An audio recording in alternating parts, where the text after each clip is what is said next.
Daily science dose में dose number 12 में हम बात करेंगे साइंस के अच्छे लेवल के क्वेश्चन को अटेम्प्ट करने का जो सही तरीका होता है वो आखिर क्या होती है।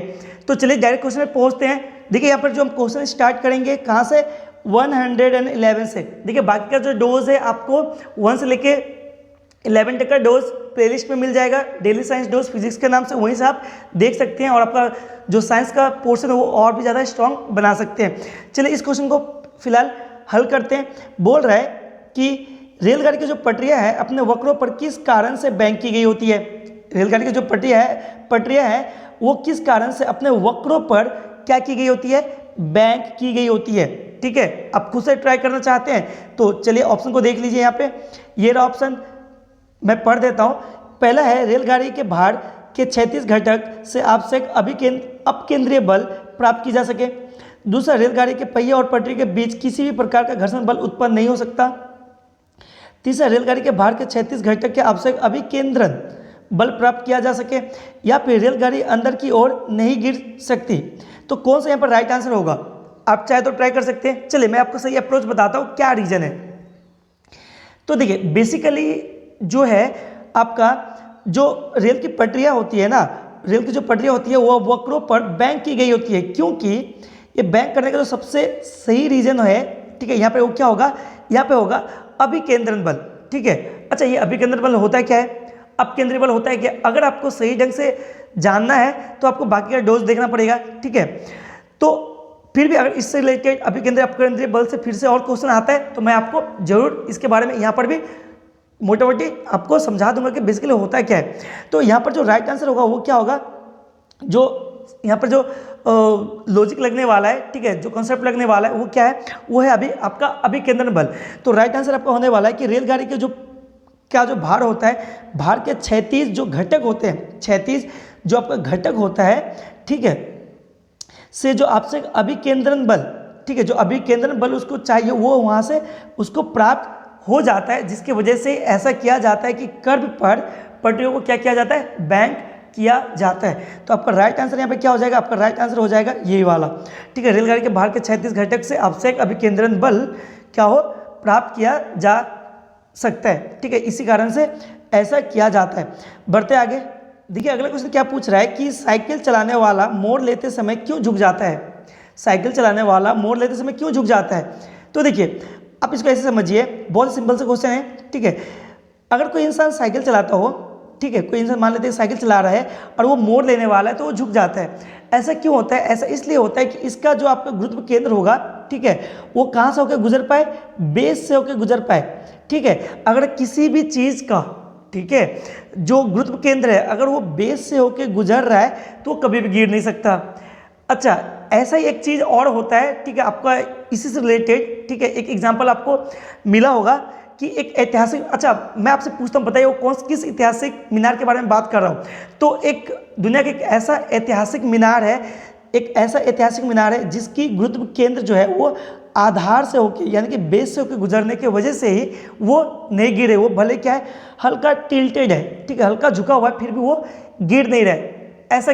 ठीक है, तो वहाँ पर भी कौन सा कॉन्सेप्ट लग रहा है, वहाँ पर भी कॉन्सेप्ट लग रहा है कि उसका जो गुरुत्व केंद्र है वो आधार से होकर गुजर रहा है। तो मैंने आपसे एक क्वेश्चन पूछा कि बताइए मैं किस मीनार के बारे में बात कर रहा हूँ, वो मीनार का नाम क्या है और किस कंट्री में है, आपको बतानी है। ठीक है, काफ़ी इंपॉर्टेंट है। ठीक है, ये पूछा जाता है प्रसिद्ध स्थल में, जीके का पोर्शन है।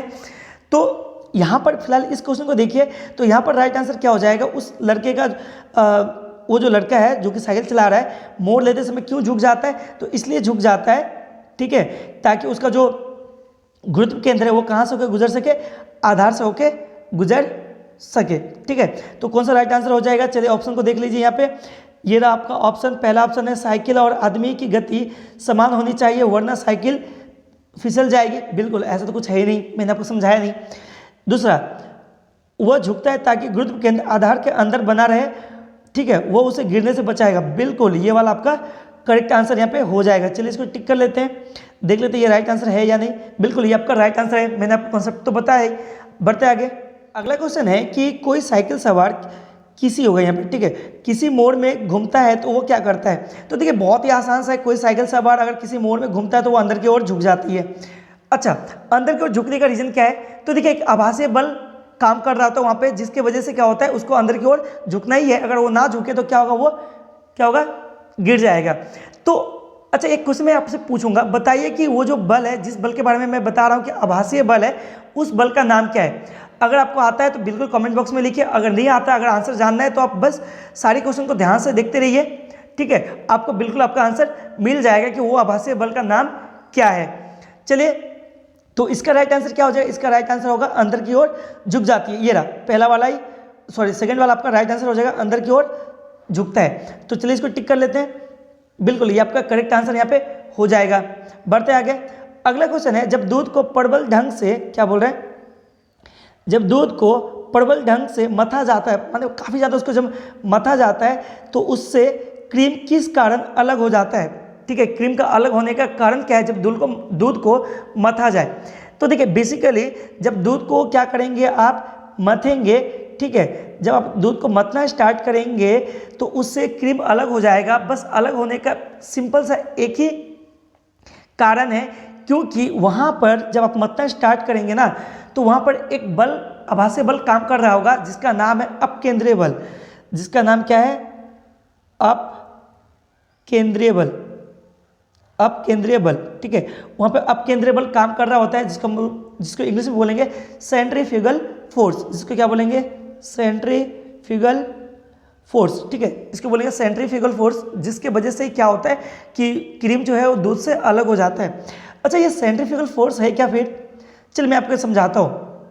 देखिए बहुत ही सिंपल सा है कि ये जो सेंट्रीफ्यूगल फोर्स होता है या अपकेंद्रीय बल होता है ना, यह वह आभासीय बल है जिसके कारण कोई भी गतिशील वस्तु, ठीक है, हमेशा क्या होता है, केंद्र से, मान लीजिए एक केंद्र से दूर भागने का कोशिश करता है, ठीक है, क्या करता है, केंद्र से दूर भागना चाहता है, ठीक है, तो इसी को हम लोग बोलेंगे अपकेंद्रीय बल, ठीक है। अच्छा, और एक बल होता है अभिकेंद्रीय बल। तो अभिकेंद्रीय बल बिल्कुल इस अपकेंद्रीय बल का उल्टा होता है, ठीक है। आई होप आपको समझ में आया। तो इस क्वेश्चन का राइट आंसर क्या हो जाएगा? क्यों दूध को जब मथा जाता है तो क्रीम अलग हो जाता है? तो बेसिक सा रीजन है, वहाँ पे एक बल लग रहा होता है जिसका नाम है अपकेंद्रीय बल। देख लीजिए किस ऑप्शन में आपका अपकेंद्रीय बल दिया हुआ है। तो ये रहा अपकेंद्रीय बल, ये वाला जो होगा आपका, सॉरी मैंने गलती से अभिकेंद्रीय को टिक कर दिया। आपका राइट आंसर क्या हो जाएगा? आपका जो राइट आंसर हो जाएगा अपकेंद्रीय बल, ठीक है। क्या हो जाएगा राइट आंसर? अपकेंद्रीय बल, ये वाला आपका राइट आंसर हो जाएगा। बढ़ते आगे, देखिए अगला क्वेश्चन क्या पूछ रहा है। अगला क्वेश्चन आपसे पूछा जा रहा है कि जल पानी, अच्छा यहाँ पर ये गलत है, थोड़ा सा मिस्टेक है, यहाँ पे जन नहीं होना चाहिए, जब यहाँ पे क्या होना चाहिए आपका?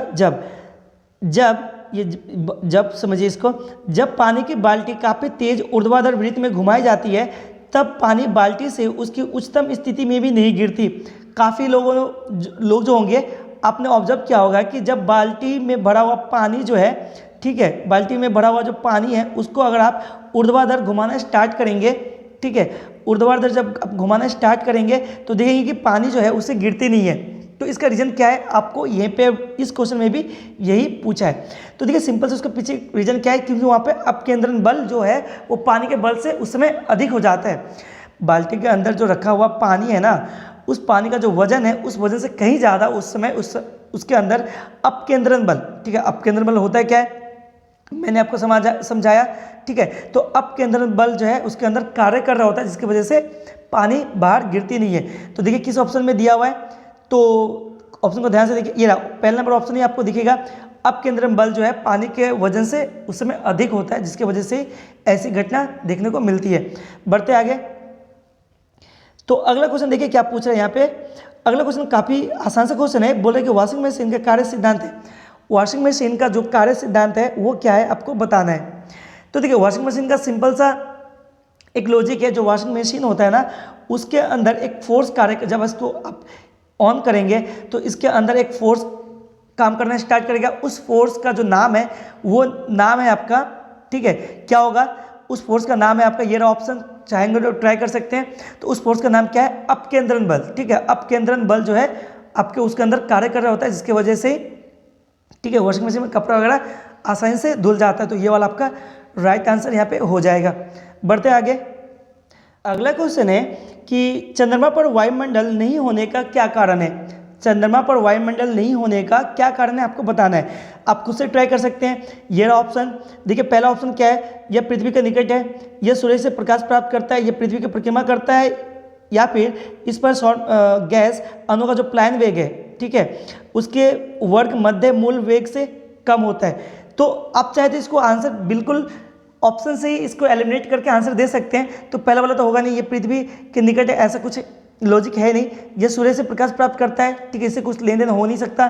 दूसरा पृथ्वी की परिक्रमा करता है, इसका भी जो कोई लॉजिक बनता नहीं है। तो राइट वाला जो लास्ट वाला है वो क्या होगा आपका राइट आंसर हो जाएगा। तो राइट आंसर पे क्या हो जाएगा कि इस पर जो गैस अणु है, ठीक है, इस पर जो गैस अणु का प्लायन वेग है उसके वर्ग, जो आपका गैस अणु है उसका जो प्लायन वेग है, ठीक है, उसका जो अगर आप वर्क करेंगे, ठीक है, उसके मध्य, अब वो जो गैस अणु है उसके मध्य जो वेग है उससे कहीं क्या होता है कम होता है, जिसके वजह से ऐसी घटना देखने को मिलती है कि वहाँ पे वायुमंडल है ही नहीं, ठीक है। तो ये वाला आपका क्या हो जाएगा यहाँ पे राइट आंसर हो जाएगा, ठीक है। आई होप समझ में आया कि चंद्रमा पर वायुमंडल नहीं होने का कारण क्या है। बढ़ते आगे।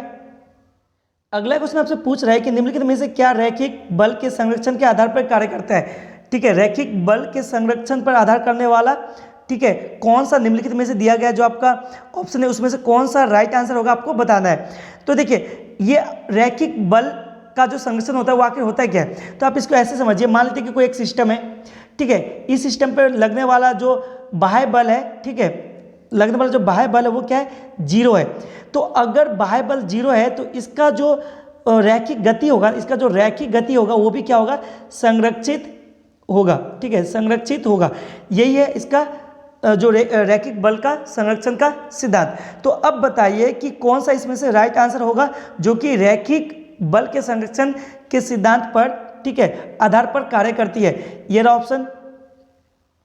देखिए क्या ऑप्शन है, पहला रॉकेट, हेलीकॉप्टर, जेट या फिर विमान। तो राइट आंसर यहाँ पर क्या हो जाएगा, यहाँ पर जो राइट आंसर होगा आपका जेट। जेट जो है वो रैखिक, ये रहा जेट जो है वो आपका रैखिक संरक्षण के आधार पर कार्य करती है। बढ़ते आगे। अगला क्वेश्चन है, देखिए अगला क्वेश्चन क्या पूछ रहा है कि पृथ्वी तल से किस न्यूनतम वेग से प्रक्षेपित किए जाने पर कोई रॉकेट पृथ्वी के गुरुत्वाकर्षण के पार करके अंतरिक्ष में चल जाएगा। बेसिकली आपसे क्या पूछा है कि बस आप बताइए कि जो अर्थ है ना, अर्थ का स्केप यानी कि कौन सा वेग, मुक्ति वेग, ठीक है, इसको बोलते हैं मुक्ति वेग, या फिर स्केप वेलोसिटी जो है वो क्या है, या फिर मुक्ति वेग क्या है आप बता दीजिए। तो मुक्ति वेग क्या हो जाएगा यहाँ पे राइट आंसर, यहाँ पे राइट आंसर होगा 11.2 किलोमीटर पर सेकेंड।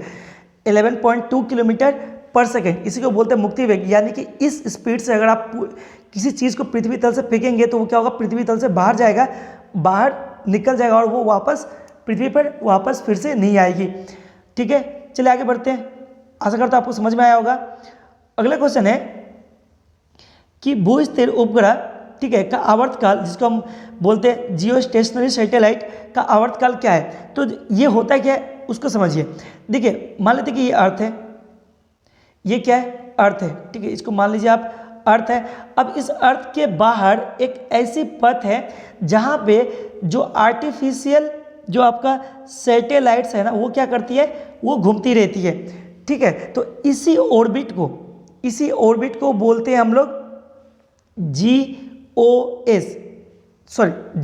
बोलते हैं इसको, ठीक है, जियो सिंक्रोनिक ऑर्बिट इसको बोला जाता है, GSO, ठीक है। इसको क्या बोलेंगे हम लोग, इसको बोलेंगे GSO। ये जो अर्थ है, अर्थ के बाहर जो एक ऑर्बिट में जहाँ पे क्या हो रही होती है, जो आपका आर्टिफिशियल जो आपका सैटेलाइट है वो घूम रही होती है, तो इसी ऑर्बिट को बोलते हैं GSO, ठीक है। तो इसका आवर्तकाल क्या होता है आपको बताना है। तो आवर्तकाल क्या हो जाएगा 24 घंटा, इसका आवर्तकाल क्या हो जाएगा 24 घंटा। देखिए किस ऑप्शन में, ये रहा 24 घंटा जो है आपका राइट आंसर यहाँ पे हो जाएगा। तो आशा करता हूँ आपको सभी क्वेश्चन समझ में आए होंगे। तो इस ढंग से क्वेश्चन को आप आसानी से अटेम्प्ट कर सकते हैं। देखिए इस ढंग का जो डेली साइंस डोज है मैं हमेशा लाता रहता हूँ, ठीक है। जो आपको अगर पसंद आ रही हो तो आप एक लाइक तो बनता है और चैनल को सब्सक्राइब करके रखिए ताकि हर रोज़ आपको इस ढंग का साइंस डोज मिलता रहे, ठीक है। तो चलिए मिलते हैं अगले साइंस डोज में, तब तक के लिए थैंक यू। पढ़ते रहिए और सीखते रहिए।